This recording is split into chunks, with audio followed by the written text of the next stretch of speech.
Welcome to This is the Gospel, an LDS Living podcast where we feature real stories from real people who are practicing and living their faith every day. I'm your host, Corinne Lay. The news recently has been a lot to take in. And who are we kidding? It's been a lot to take in for a long time now, especially in this world of instant and constant connection. But the current humanitarian crisis caused by the upheaval in Ukraine has been another brick on the pile of needless suffering that has just been pummeling at my heart and my spirit for what feels like years. If I'm being honest, some days it's all too heavy. Even though I'm fully committed to this belief that stories can change us, I'm really tempted to retreat from the images of heartache that are everywhere. There are actually a few theories that explain this kind of overwhelm in the face of big social trauma, and I learned about them in graduate school when I was studying the effects of viewing graphic images of war and violence, the kind of images that we're finding every day in the news and sometimes in our social feeds. You may have actually heard of the first theory. It's called compassion fatigue. It's the idea that people who are confronted over and over again with the highly emotional and empathy-demanding experiences of others can become secondarily traumatized. Compassion fatigue is sometimes said to be influenced by our sense of self-efficacy. And that is the other fancy-sounding theory that I learned in grad school. And it suggests that our belief in our ability to alleviate another person's suffering, that feeling that you can actually do something to help when you're confronted with the horrors and injustice or unrest, well, that feeling can actually combat compassion fatigue. Without it, when you feel helpless in the face of human suffering, your brain goes into overload and eventually you just have to shut down your empathic center in an effort to preserve yourself. So here we are on a storytelling podcast where we literally invite one another to listen and hear each other's stories of heartbreak and hopefully healing through Jesus Christ. And we, the producers of this podcast, have been thinking about what stories to tell during this time of deep humanitarian crisis. The millions of people displaced from their homes and homelands because of war, persecution, or the threat of persecution. I think it's imperative to listen to refugees themselves, to intentionally seek out books and podcasts and videos that offer a safe and healing place for our brothers and sisters to share their stories in their own words.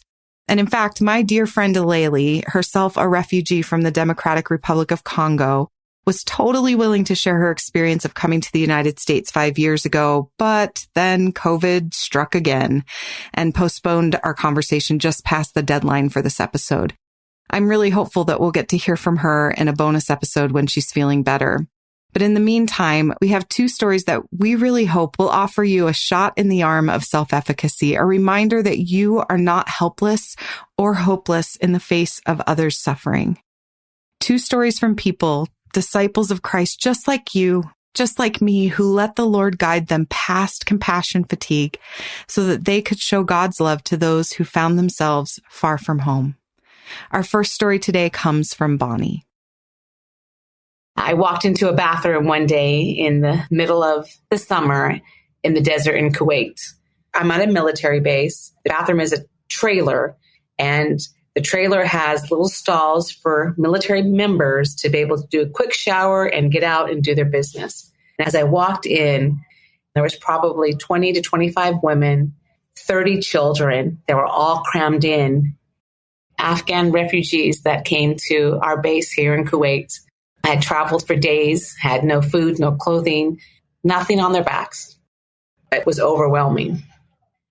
Backpedal of 41 years. My parents and siblings had an opportunity to move to Kuwait, and I stayed in Southern California and stayed in high school with my older sister. I finished off my school years there and never was able to go to Kuwait. Growing up with a Palestinian father, the Middle East always had a place in my heart, and we'd travel and we'd go to the West Bank and to Jordan where we had family and in Jericho. But Kuwait was always kind of this nagging thing for me. And I put it in the back of my head for decades, and I lived my life and career and didn't really pay attention to it.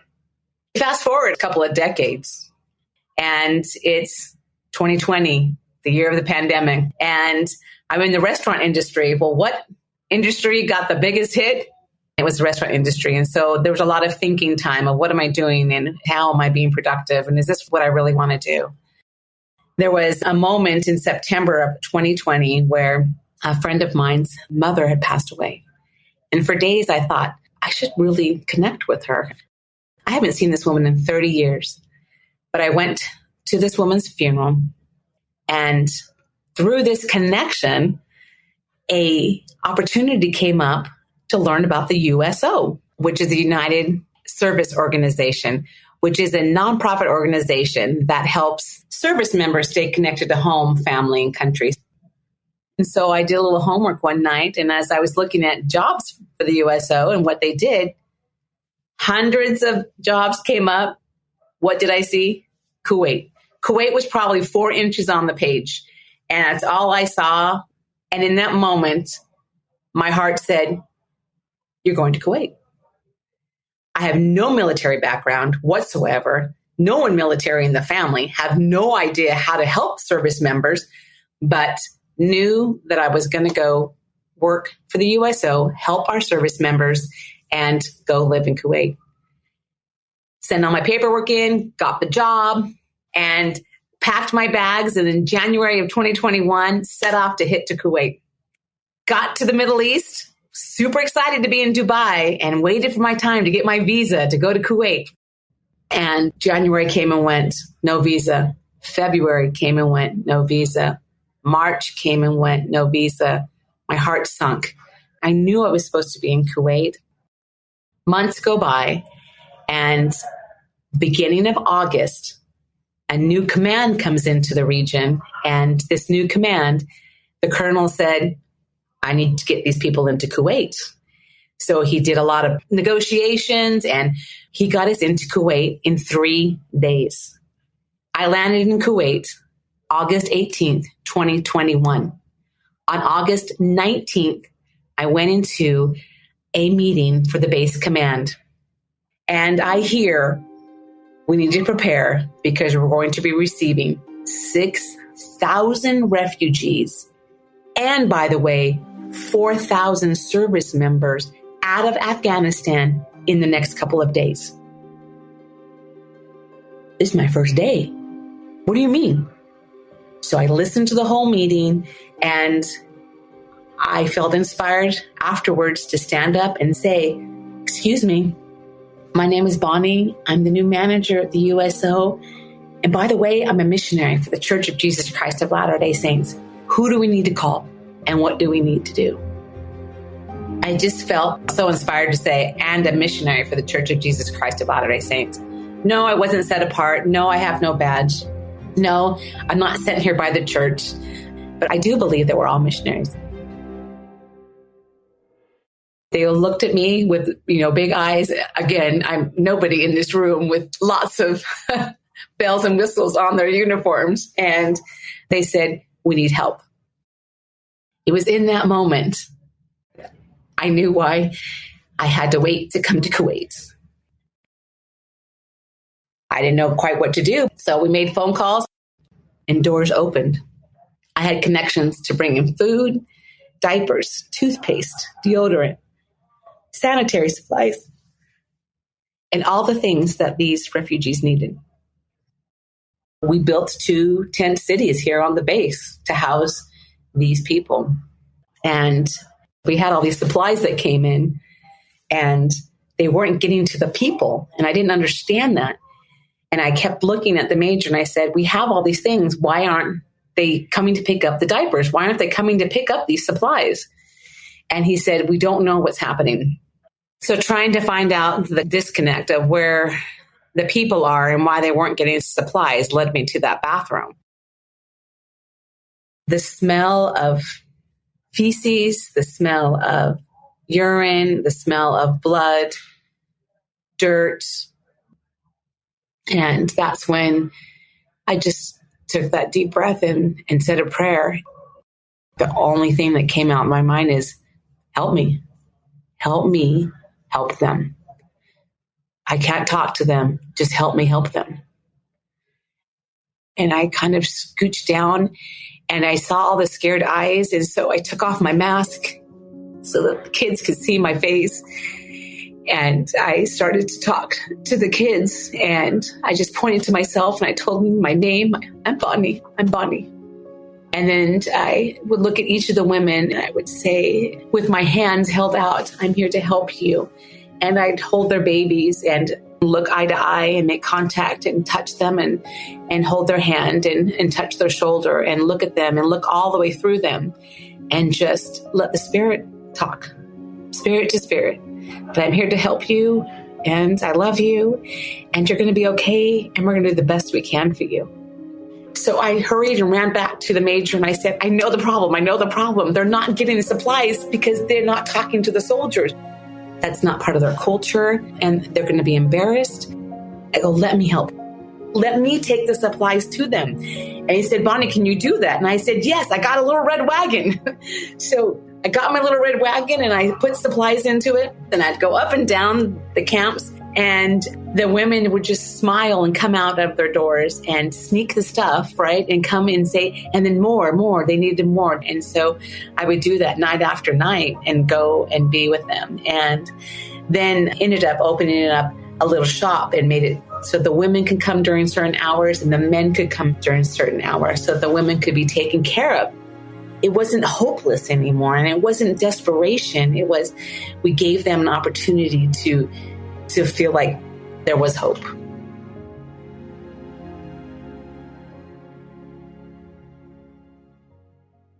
If I think about this and apply it into my life and think about how the Savior serves us, I really appreciate the fact that we don't have to plan.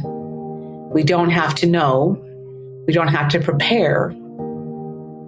We just have to be about our business and go to work when directed.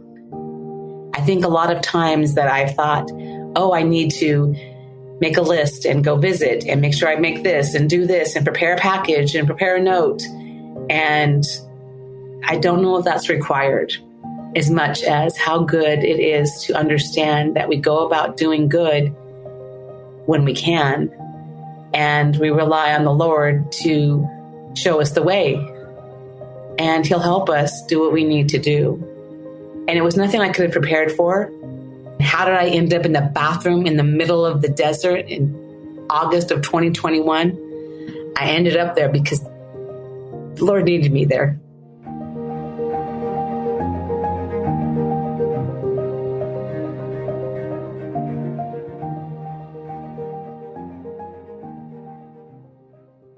That was Bonnie.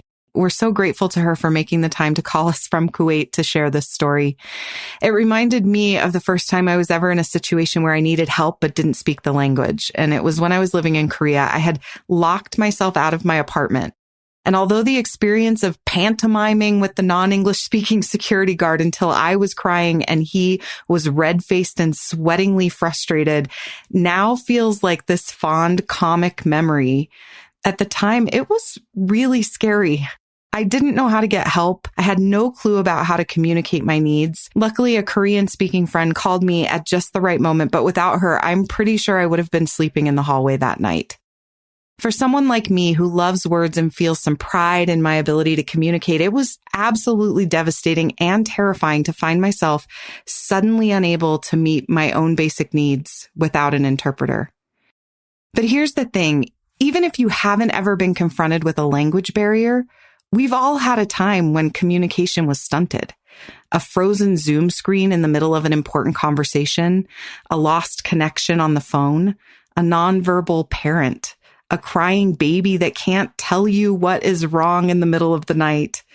We've all been there at some point.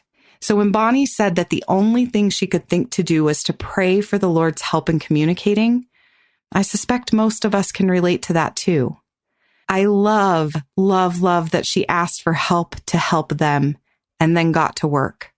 She used the only language that the Spirit actually cares about, love, godly love. And in this circumstance, that love looked like making eye contact, offering a kind touch, her sustained, non-judgmental presence in that unclean bathroom, her willingness to show up, unsure, and with all the humility of someone who knows God is actually in charge. That love made it possible for her to know what she needed to know so she could help them.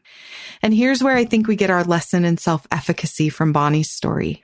We have the power to be a safe harbor for those who are far from home because we know how to listen to the Spirit. When we commit to living the covenants that we've made at baptism, we will most certainly be presented with opportunities to mourn with strangers, to comfort strangers, and to go to strange places, even if it's just the house around the corner. Different customs, clothing, foods, languages, those can all feel really foreign. And we will not always know how to communicate effectively. And it's going to be awkward sometimes, like really, really awkward for everyone involved. But if we can learn to get comfortable with being uncomfortable, we'll be able to push past awkward to the place where we discover the familiarity of our shared humanity. The Spirit can take care of communicating the love, even if we can't communicate the words. Our final story today comes from Ben. On August 19th, I was headed to the Frankfurt airport to drop my wife off. She was heading to Salt Lake City to take our daughter for her freshman year at BYU. But while driving up, something wasn't normal. I started getting a lot of texts. And I knew that something was starting to happen on the military base where I work. I work as the business operations flight chief at Ramstein Air Base in Germany. As the business operations, I oversee multiple restaurants on base, the golf course, the bowling center, and our club operations. We take care of the recreation opportunities for active duty military. And so getting this amount of text when they knew it was a day that I was actually on leave was not normal. So I dropped my wife off at the airport, and then I start heading back, and I head straight to base. Even though I had taken the day off. And when I arrived at the base, we realized that within the next day or two, we were going to have guests start arriving. And these guests were actually refugees that were coming out of Afghanistan that needed to flee what was happening in their country. We started hearing, get ready for big numbers. And when we started hearing that, we started pulling all of our operational plans, what facilities are available, how many staff do we have. We started pulling what food we had on base. I then saw huge changes on our flight line. A city was being built on our flight line, tent after tent after tent. I saw tons of volunteers and military running around setting up these tents. On Friday the 20th, refugees started arriving at our base. And while refugees were arriving, we were still building tents and camps for them to stay in. We called each of the areas that we put them pods. And a pod could sleep anywhere from 3,500 to 5,000 people in per pod. And we had multiple pods littering down our flight line. It's amazing. I would stand out there and look to see where I used to see aircraft lined up. And now I saw nothing but tents and porta potties. And we had converted in a 2 to 3 day period our flight line to house 20,000 people. And it was something like I'd never seen. I was just amazed. At that point is when I knew the work was really starting for us, because we only in the first day, couple days, we had only 1,000 or 2,000, and we started cooking and started pushing food out. We were also contracting out some of the food operations to take some of them, but my job was to pick up the slack in all the additional that we were getting. So until we could contract out and get more food on base, we would use our food supplies that we had on hand. Every day, more came and not too many left. And then the next day, more would arrive and not too many would leave. And we saw our numbers start going up. But then we started getting closer to the 31 August deadline for everyone to be out of Afghanistan. The days leading up to that 31 August deadline, the planes started coming in. and they started coming in. And it got so heavy that they were having to slow down the planes coming in, because when a plane landed, the folks had to be screened. They had to go through, they had to get checked in process, and then they would come to the lodging. So we really had two places of focus that I had to ensure that there was food to take care of the folks. The first one was all of the arriving and departing, and then all of the people in permanent lodging. So we had those two areas that we were focused on. On the 27th of August, I started my shift. I think it was a Friday morning, and I started around 6 o'clock in the morning. And that day, I don't think I've ever seen that much traffic coming through our airbase. And it was a plane after plane after plane. And it was amazing, the amount of movement that we had. It was amazing. You could almost look down and out on the clear day and see a plane that was going to land, and the next that was queued up behind it, and the next that was behind that. I had a lot of pride right there for the Air Force and for what they were accomplishing coming out of that. It's awesome when you've worked for 20 years with the military to see a lot of the things they prepare for and them executing just in such an amazing pattern. Up until that point, my main focus had all been on taking care of those that were in the tents. So we were feeding about 5,000 to 8,000. I think we maybe even hit 10,000 by this point during each meal period. So we had really been focused on that, providing the 3 meals a day. So that night we fed the meal period. And as we were cleaning up from the meal period, I received a call. And it was a call for 1,500 meals. And this was not just the person on the other side of the line. They had emotion behind that call. It's not a call that I'd received in the prior week, but they said, they begged for 1,500 meals. And so I immediately turned around and I went to each one of our pods or areas, and I assigned 500 to this pod. I need you to make 500 more. I assigned 500 more to the next and 500 more to the next, thinking we can get this 1,500 meals ready to go. And then an hour later, right when I'm getting ready to collect all those meals, I get a call. That 1,500 order, can you change it to 3,000? I'll get on that right now. And I change it. I go back and I tell them, I know I told you you could take and rest after 500 meals. I need 1,000 from you, and I need 1,000 from you all, and I need 1,000 from you. And we loaded 1,500 meals in this cargo truck. As I'm driving to the drop-off point that I had never been to before, because I hadn't been to that side of the base, I'd been focused on the pods. I'm almost there, and my phone rings again. That 3,000 needs to go to 4,000. Really? 4,000? Are you sure you need 4,000? And they said, yes, we're going to need them. So I pull into where all the guests are coming in, and the planes land, and then they put them on buses and take them to holding areas. I pull into the holding areas, and I see a lot of refugees. I see a lot of people that have just left their homes, and you can tell that they left very quickly. And I start realizing that we're at the tip of the iceberg. I drop off these 1,500 meals as fast as I can.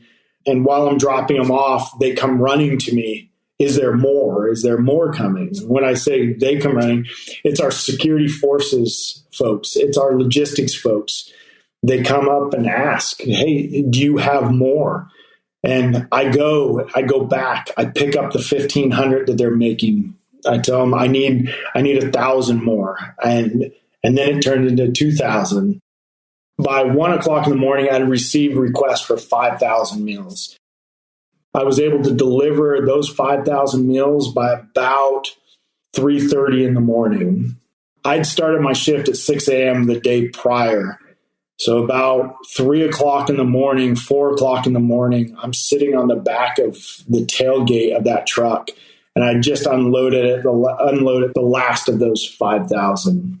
And at that point, I couldn't barely think. I was drained physically. I was drained emotionally. I'm sitting on the back of this tailgate, and I knew that what we had just made, those 5,000, wasn't going to scratch the surface. I actually started crying on the back of my tailgate because I knew physically I wasn't able to accomplish anymore. I had worked myself and the airmen that were making this food.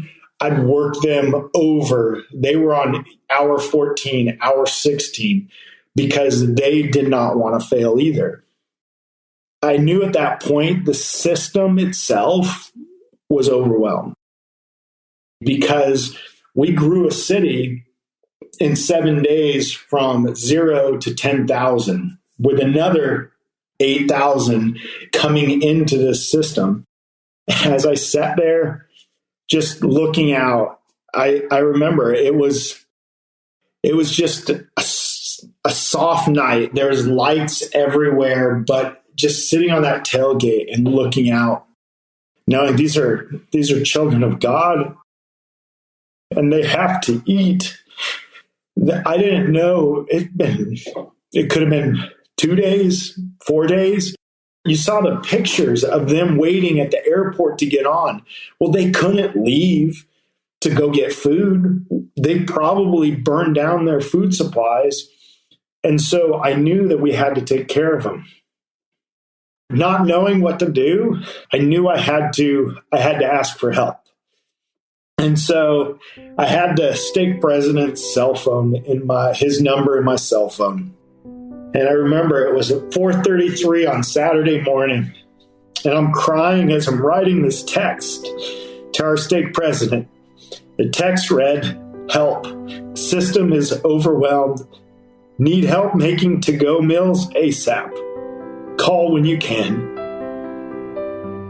I remember sending that text and knowing that I don't know if he's ever going to get this. I don't know how he's going to reply. I didn't know what to expect. I always have been able to do everything on my own. I don't usually call on people for help. But this is something people are struggling, and I can't do it alone. And I remember at that point, I said, I got to get going. Breakfast has got to get delivered by 6 o'clock. It's almost 5 now. Okay, let's do this. And I remember as I was driving, about 6:15 in the morning, I get a call. And it was my stake president. And his voice, I don't know, was calming. And it was awesome because his first words were, "How can we help?" When you hear those words and you know that you can't do it yourself, it's comforting. And I remember telling him, I have the food. I just don't have a way to package it. I don't have the means. I don't have the manpower available right now to package it. He said, hold on, let me call you back. So about probably half an hour later, I get a call back from my stake president.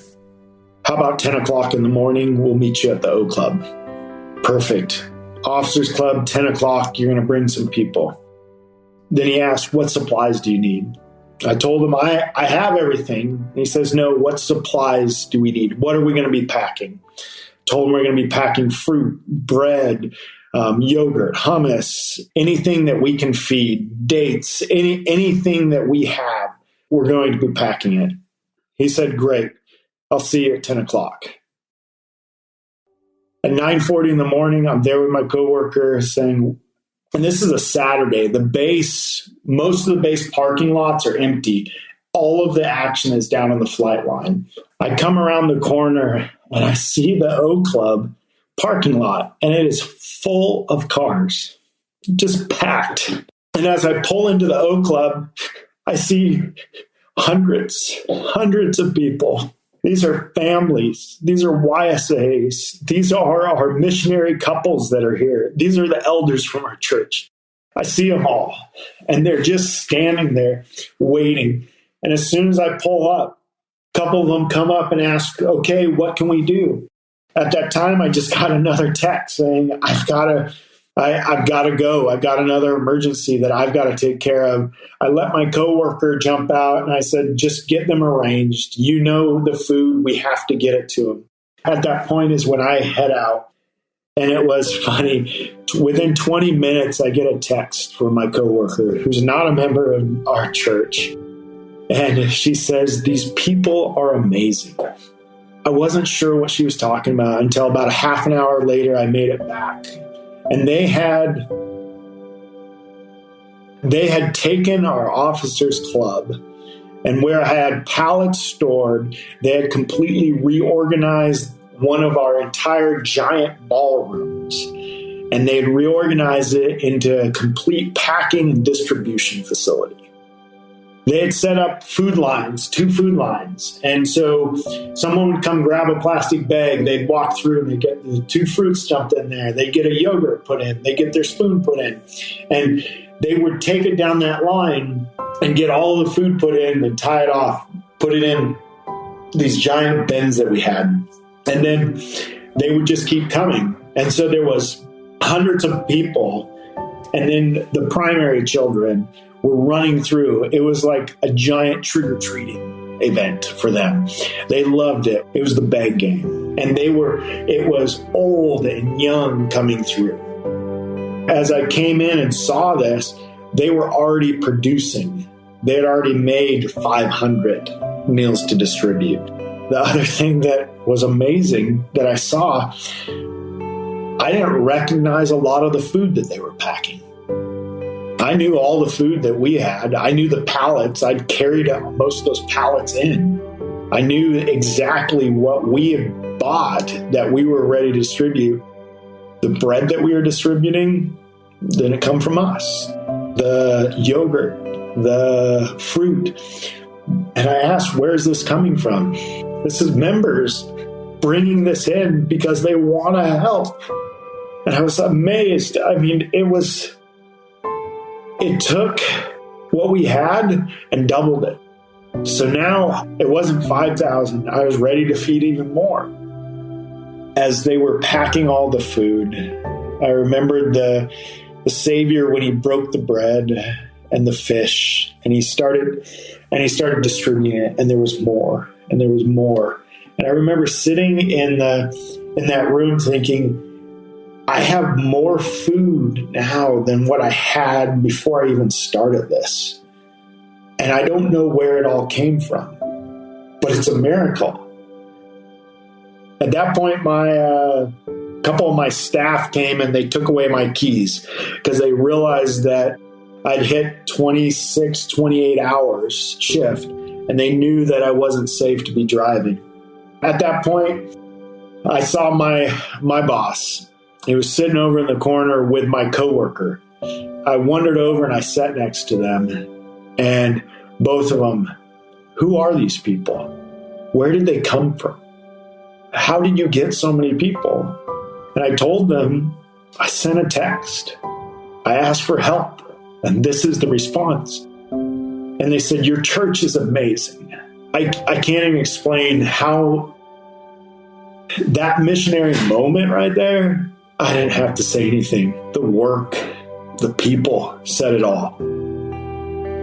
It was the break that was needed to give the system time to catch up.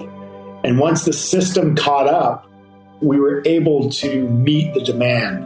Over a 3-week period of time, our youth groups would come in, families would just come in and volunteer their time. We left that ballroom set up, and they would come in, and together, members of our stake, over that period of time, would distribute 32,000 meals to-go meals that were for the inbound and outbounds.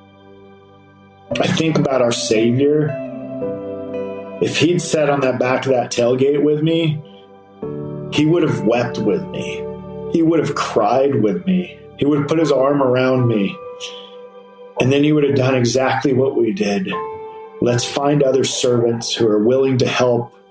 Let's ask for their help and let's get to work. And that to me is the gospel of Jesus Christ. That is the gospel.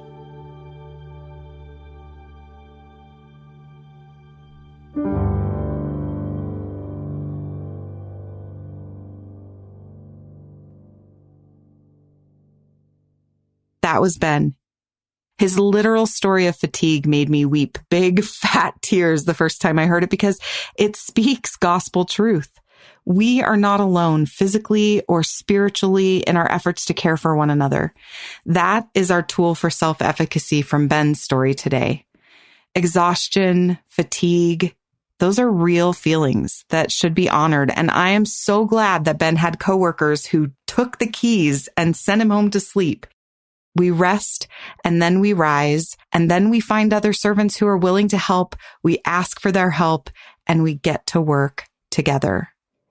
You may be tempted to shut down when you realize that there are hungry people, weary people in need of a miracle. And you may feel that you don't have what it takes to call down heaven, to multiply the loaves and the fishes like the Savior did. But that is exactly the point of Ben's story. We don't have to create the miracle alone. When we join the body of Christ and become a disciple of him, we are joined by the rest of the body. And if lifting one finger can't get the job done, then we lift the whole hand and the whole arm to gather in the stranger and multiply our efforts. A few months ago, I learned that Utah would receive 765 of those Afghan refugees. Because I've participated in a resettlement before and have watched my dear friends struggle and triumph over this strange new climate and culture, I will tell you, coming from Africa and having to learn to navigate the snow is no small feat. Because I've watched them do that, I also know how important a mentor can be for those who are far from home. I felt the desire to help, but honestly, I was feeling just overwhelmed by the task. I was in the thick of a new job with family obligations and health challenges, and being a mentor takes time. It takes real time and a real commitment. So I put it off. I was in a period of rest, and instead of allowing myself to be in that period of rest with some grace, I gave into my perfectionism and I berated myself with shame for not doing more. And that shame lent itself to avoidance. And finally, I think compassion fatigue. I could tell that that's where I was when I scrolled past the stories and posts about children at the borders or refugee resettlement quickly so that I wouldn't have to feel anything. And this is where I tell you that this podcast episode and today's stories signal my period of rising. Because I remembered two very important things. One, I don't have to do it alone. And two, I can do it imperfectly, awkwardly even, and the Spirit will communicate the truth of my intentions and my love. If this is your time to rest, rest, but resist the urge to linger too long in compassion fatigue. Rest to recharge and connect to God so that He can tutor you on your gifts and capabilities and prepare you for the heart work of succoring His children who are so very far from home. As for me, I'm going to reach out to my local friends and find a group to volunteer together to be refugee mentors to someone who needs us, because that's the particular skill I have to offer. If you feel like this is your time for rising too, there are as many ways to chip in as there are stars in the beautiful sky that cover all of God's children. And as Ben said, find your thing, find other willing servants, ask them to help, and get to work. When we do, I really believe that we'll find the Savior right by our side on the tailgate of that truck or the floor of that bathroom or wherever He may send us to seek and serve His children.